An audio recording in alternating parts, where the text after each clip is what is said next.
प्रिय छात्रों, आज हम विषय code EE307 transmission and distribution के द्वितीय अध्याय के कुछ भाग पर रोशनी डालेंगे, उसके बारे में अध्ययन करेंगे। जैसा कि आप सभी जानते हो कि जनरेटिंग स्टेशंस और लोड सेंटर्स अलग अलग स्थानों पे होते हैं, अर्थात पावर का जनरेशन कहीं और होता है और उसका उपयोग अन्यत्र होता है, और इन दोनों के बीच किलोमीटर के अंदर फासले होते हैं। ऐसी स्थिति में जनरेटिंग स्टेशन से इलेक्ट्रिकल एनर्जी को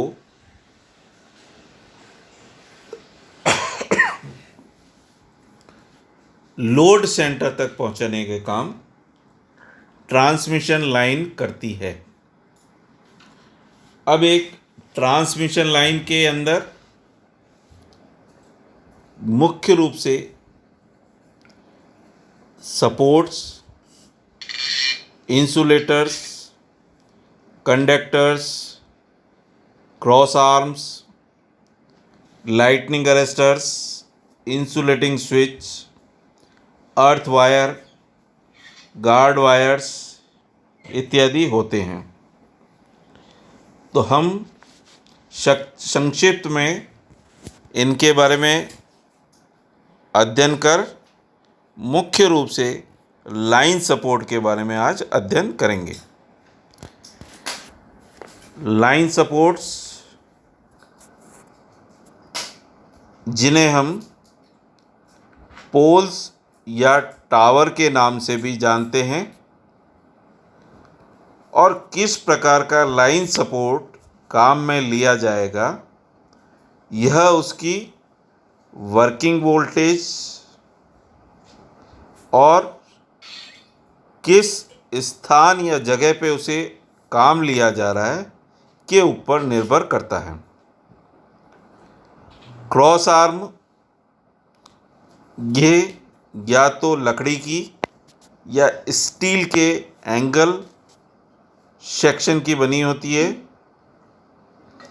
और ये इंसुलेटर को सपोर्ट करने का काम करती है। इंसुलेटर्स कई प्रकार के होते हैं, जैसे pin insulator, strain insulator, suspension type insulators. यह कंडक्टर को सपोर्ट करने के लिए और स्ट्रेन को लेने के लिए काम में लिए जाते हैं। साथ ही यह कंडक्टर और अर्थ टावर के बीच में कुचालक का काम करते हैं।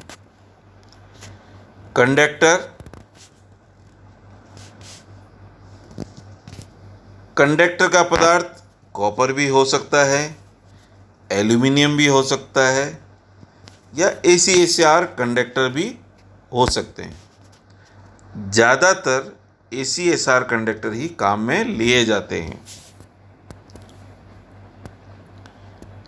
इनकी साइज अर्थात क्रॉस सेक्शनल एरिया का निर्धारण धारा प्रवाह कितनी की जानी है के ऊपर निर्भर करता है। गाइस और स्टेज यह ब्रेसेस ऑफ केबल्स जो कि पोल के साथ बांधे हुए होते हैं, जहाँ पर या तो लाइन टर्मिनेट हो रही है या लाइन स्टार्ट हो रही है या कहीं पर लाइन मुड़ रही है। ऐसी स्थिति में पोल पर जो मैकेनिकल स्ट्रेसेस आते हैं, जिन्हें हम लेटरल फोर्सेस कहते हैं, को बैलेंस करने का काम करते हैं। लाइटनिंग अरेस्टर्स, ये एक्सेसिव वोल्टेज को डिस्चार्ज करने का काम करते हैं। यदि कोई एक्सेसिव हाई वोल्टेज बिल्ट होता है तो यह उसको अर्थ तक डाइवर्ट कर देते हैं। यह एक्सेसिव वोल्टेज मुख्यतः लाइटनिंग के कारण होता है।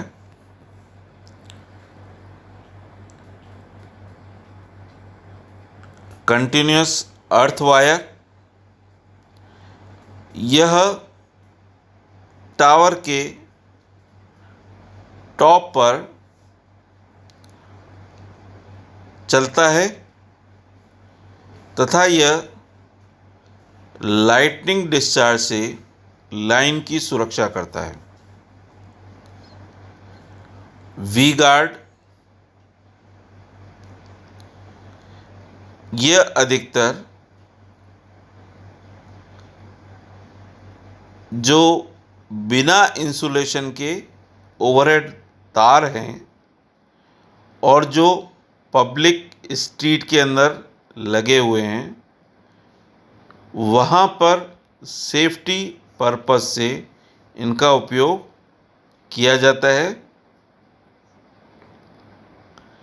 Guard wires, these are provided above और below पावर लाइन, यानी पावर लाइन के ऊपर और नीचे उपलब्ध रहते हैं, जहाँ पर की लाइन एक टेलीफोन या टेलीग्राफ की लाइन को क्रॉस करती है। यह स्टील स्ट्रक्चर्स होते हैं जो कि सॉलिडली कनेक्टेड टू अर्थ होते हैं। फ्यूज एंड इंसुलेटिंग स्विच, इनका उपयोग विभिन्न ओवरहेड सिस्टम के भाग को आइसोलेट करने के लिए किया जाता है।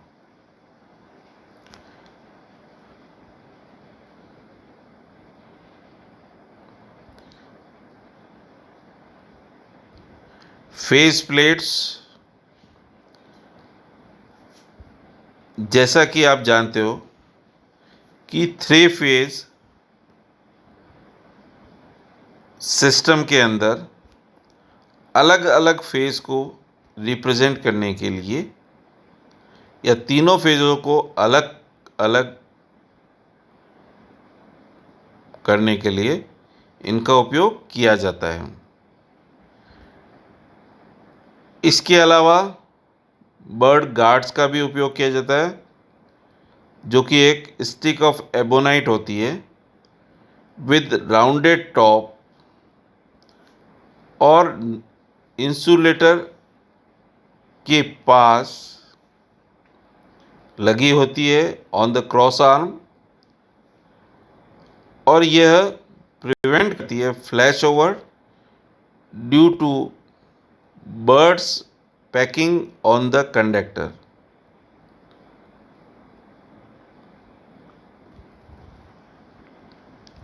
इसके अलावा danger plates, beats for jumpers, vibration dampers का उपयोग भी किया जाता है। अब हम लाइन सपोर्ट्स की बात करते हैं। तो जैसा कि हम जानते हैं, लाइन सपोर्ट्स का तात्पर्य पोल्स एंड टावर से है। अब इन पोल्स में क्या क्या आवश्यक गुण होने चाहिए, उसमें पहला हाई मैकेनिकल स्ट्रेंथ अर्थात उच्च यांत्रिक सामर्थ्य। यह लाइट इन वेट अर्थात वजन में हल्के होने चाहिए। लो मेंटेनेंस कॉस्ट अर्थात इनकी मेंटेनेंस कीमत कम होनी चाहिए। इनकी लाइफ लॉन्ग होनी चाहिए अर्थात लॉन्गर लाइफ। गुड लुकिंग दिखने में अच्छे होने चाहिए। Easily accessible for painting and erection of line conductor अर्थात इन्हें कंडक्टर को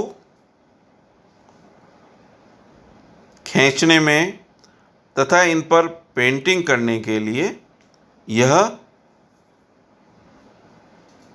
आसान रहे और इनकी प्रारंभिक लागत भी कम होनी चाहिए अर्थात लो इनिशियल कॉस्ट। अब इन जो लाइन सपोर्ट्स हैं उनके क्या कार्य हैं, तो पहला कार्य तो दो कंडक्टर के बीच में उचित दूरी बनाए रखना, to keep proper spacing between the conductor. दूसरा काम, जो ग्राउंडेड पार्ट्स हैं उनसे कंडक्टर की एक निश्चित दूरी या उचित दूरी बनाए रखना, to keep the conductors at a prescribed distance from its grounded part. और तीसरा और मुख्य कार्य, to maintain the specified ground clearance अर्थात जो नियमों में ग्राउंड और कंडक्टर के बीच की न्यूनतम दूरी है उसे बनाए रखना। अब जो लाइन सपोर्ट्स हैं वो कई तरह के होते हैं, उसमें wooden poles, PCC poles, RCC poles, tubular poles और स्टील टावर। मुख्य रूप से वुडन पोल्स, कंक्रीट पोल्स और आरसीसी पोल्स और लैटिस स्टील टावर। अब जो वुडन पोल्स हैं वो साल या चीड़ की लकड़ी को सीजनिंग करके बनाए जाते हैं। यह सस्ते होते हैं, वजन में हल्के होते हैं। यह आसानी से उपलब्ध होते हैं और आसानी से इन्हें खड़ा किया जा सकता है। यह इंसुलेटिंग प्रॉपर्टीज़ के वाहक हैं और इनका उपयोग ग्रामीण इलाकों में डिस्ट्रीब्यूशन यानी वितरण के कार्य में किया जाता है ताकि ट्रांसमिशन की कॉस्ट को कम किया जा सके। इसलिए इनका उपयोग ज़्यादातर लो वोल्टेज 440 वोल्ट या 230 वोल्ट पे किया जाता है। इनका पीरियोडिकल इंस्पेक्शन आवश्यक है। इनकी उम्र कम होती है अर्थात शॉर्ट लाइफ है और इनका उपयोग 22 केवी तक किया जाता है।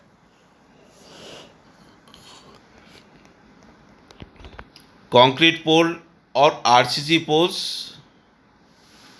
यह भारी होने के कारण इनका उत्पादन साइट पे ही किया जाता है अर्थात they are manufactured at site self to avoid heavy cost of transportation. इनकी मेंटेनेंस नगण्य होती है। इंसुलेटिंग प्रॉपर्टीज अच्छी है।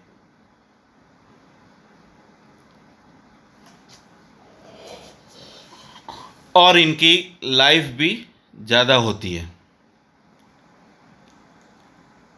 ये वुडन पोल के कंपैरिजन में या वुडन पोल की तुलना में जो स्पान है वो 80 से 200 मीटर के अंदर लिया जा सकता है। स्पान दो नियरेस्ट जो पोल्स हैं उनके बीच की दूरी कहलाती है। दिखने में सुंदर होते हैं। इनकी प्रारंभिक लागत ज़्यादा होती है। वजन के कारण इनका ट्रांसपोर्टेशन तकलीफदेह या डिफ़िकल्ट होता है। स्टील पोल्स, ये रेल पोल भी कहा जाता है।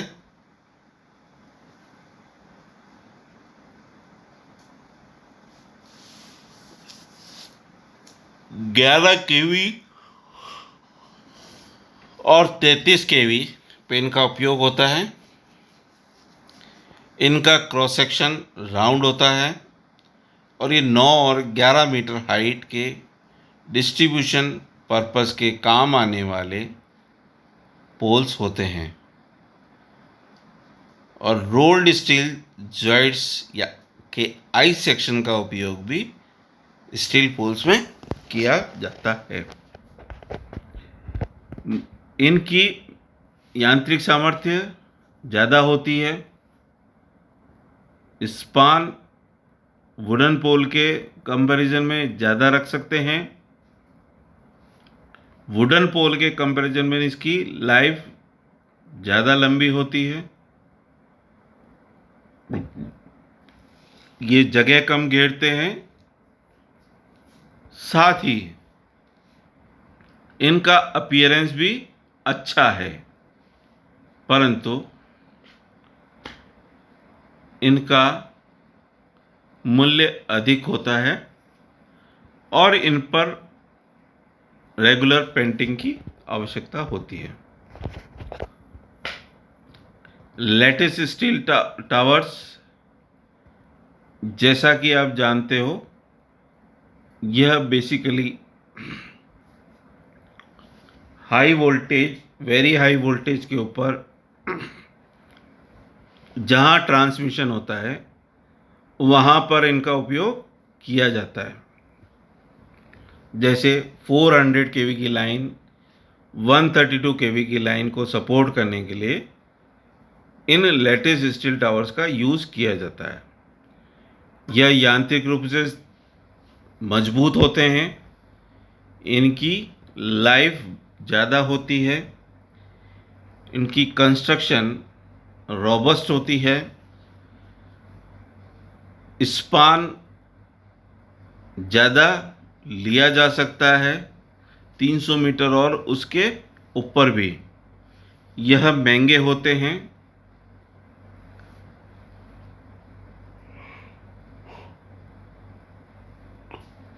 इनका उपयोग टेंजेंट टावर के रूप में, एंगल टावर के रूप में तथा 66 केवी और इसके ऊपर किया जाता है।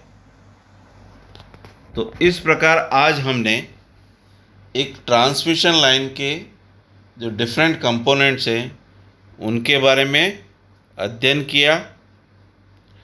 साथ ही लाइन सपोर्ट्स के आवश्यक विशेषताएं,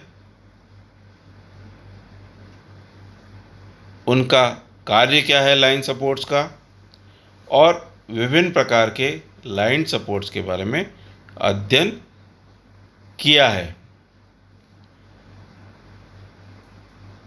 अब अगले लेक्चर में हम